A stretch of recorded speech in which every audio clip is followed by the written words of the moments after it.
साथियों नमस्कार, good afternoon. साथियों, अतिथि शिक्षकों से सीख लीजिए आप। वो जानते हैं कि हम अतिथि और गेस्ट में पढ़ा रहे हैं, काफ़ी सालों से पढ़ा रहे हैं। उनकी एक जिद है कि हमको 25% रिजर्वेशन मिल रहा है, वो ठीक है। उन्होंने 50% करवाने की जिद की अपने इस जुनून के साथ। ऐसा बड़ा संगठन मैंने किसी स्टेट में नहीं देखा होगा, अपने मध्य प्रदेश में आप देख लो। और उनको नियमित कराने की कितनी जिद है। और उनके खिलाफ कोई भी जब आदेश आता है, कोई भी गलत डिसीजन लिया जाता है सरकार के द्वारा, तो तुरंत एक्शन लेते हैं। ये होता है हौसला और जुनून, ये होती है दम और ताकत। साथियों, मैं सिर्फ वर्ग 3 के उन अभ्यर्थियों से कहना चाहूँगा जो काउंसलिंग करवा चुके हैं, वर्ग 1 हो, 2 में हो, 3 में हो। खासकर 3 के लिए मैं बोलूँगा, क्योंकि जो 3 के अभ्यर्थी हैं, जो ओबीसी के नियुक्ति पत्र रुके हुए, वो उन अभ्यर्थियों से आप जागो, जुनून। सिर्फ 1-2 महीने की मेहनत चुनाव के बाद करते हैं और अच्छे से दिखाते हैं फिर दम। और साथ में जो काउंसलिंग प्रक्रिया में वो भाग ले चुके हैं, सभी कैटेगरी के लोग, जिसमें वेटिंग जिसको हम कह सकते हैं, जिसमें चॉइस फिलिंग करवा चुके हैं, वो सभी अभ्यर्थी आप जुनून के साथ अब की बार मेहनत करना स्टार्ट कर दो। अब तुम ये देख लो कि इस समय आचार संहिता लगी हुई है, लेकिन उनका जुनून कम नहीं है। अब कुछ लोग मुझसे बोलते हैं कि आप अभी आचार संहिता में क्यों जाते हो, भोपाल क्यों मिलते हो सीएम से, डिप्टी सीएम से, कभी शिक्षा मंत्री से, क्यों? क्योंकि उसका प्रभाव बहुत बड़ा पड़ता है। उनको संज्ञान में रहती हैं चीज़ें कि ये लड़के अभी शांत नहीं हैं। प्रोटेस्ट इसीलिए नहीं कर सकते क्योंकि आचार संहिता है, लेकिन इनका हौसला भी कम नहीं हुआ। इसीलिए हमने मुद्दे को आज तक कमज़ोर होने नहीं दिया।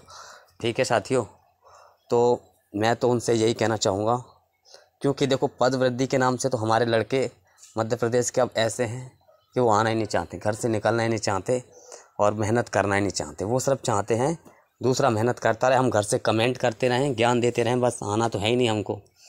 ठीक है, और बाकी चीज़ दूसरी चीज़ में इन्वॉल्व हो जाएंगे जहाँ पे कुछ भी होता रहे, लेकिन जहाँ पे संगठन, जहाँ से मजबूती बनती है, जहाँ से प्रत्यक्ष संघर्ष करना पड़ता है, वो काम नहीं करते हैं।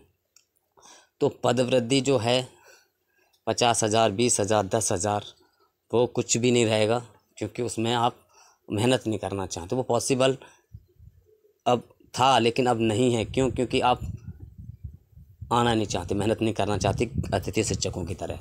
अगर आप उनकी तरह मेहनत करते तो सक्सेस हो जाते, लेकिन नहीं करना चाहते।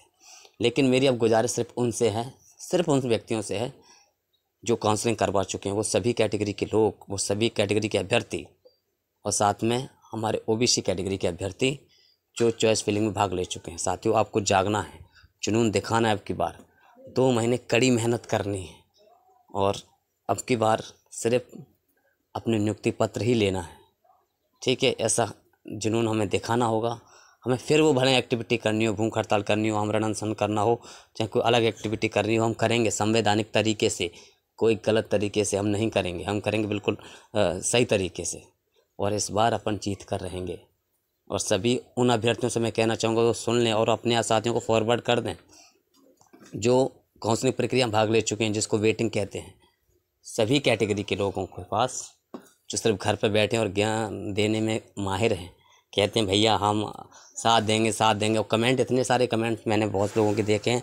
जब मैं उनको कहता हूँ कि आप मुझे कॉल करो, मैसेज करो, आप जुड़ो, क्योंकि आपकी हक की लड़ाई लड़नी है। क्योंकि आप बीच धार में हैं। अपन जो अपनी प्रक्रिया वो हो चुकी है, उसके बाद भी अगर ज्वाइनिंग नहीं मिली है तो अपन कहीं के नहीं है, ना तो इधर के हैं ना उधर के हैं।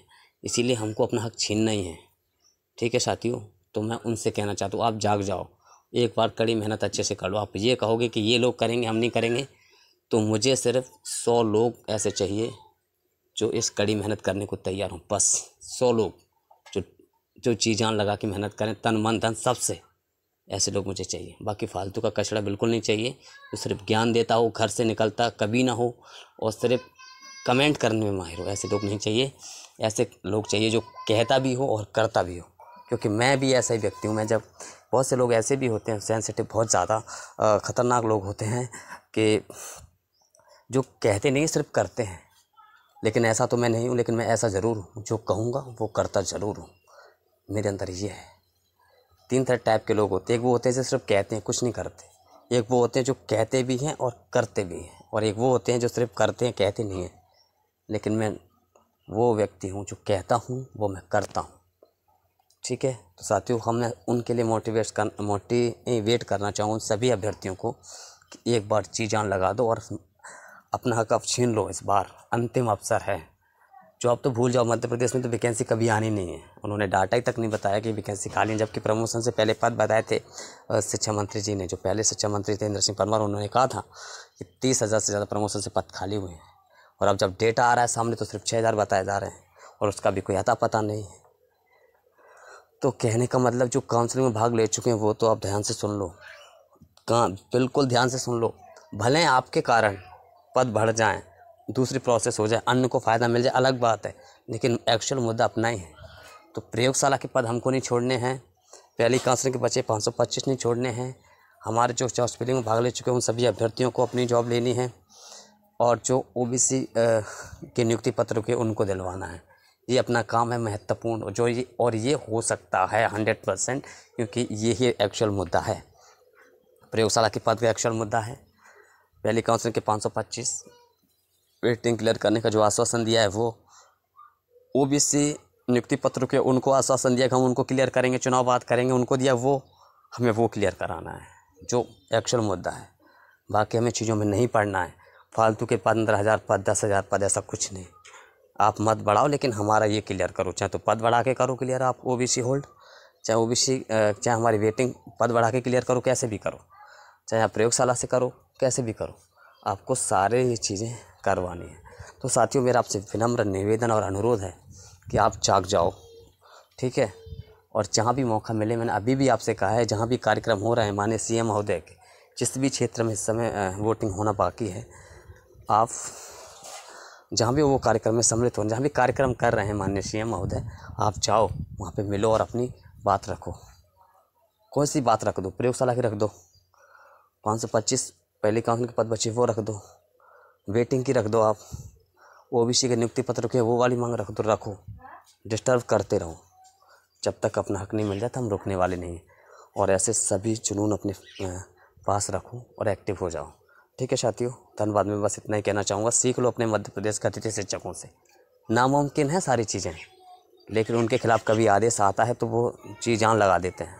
दूसरी बात, वो नियमितीकरण के लिए कितनी मेहनत कर रहे हैं, जबकि पॉसिबल नहीं। वो खुद जानते हैं कि ऐसा पॉसिबल नहीं, ऐसे करेंगे तो लाखों युवा हैं, लाखों अभ्यर्थी, लाखों साथी हैं, इनको नियमित करना पड़ेगा, लेकिन नहीं करेंगे वो।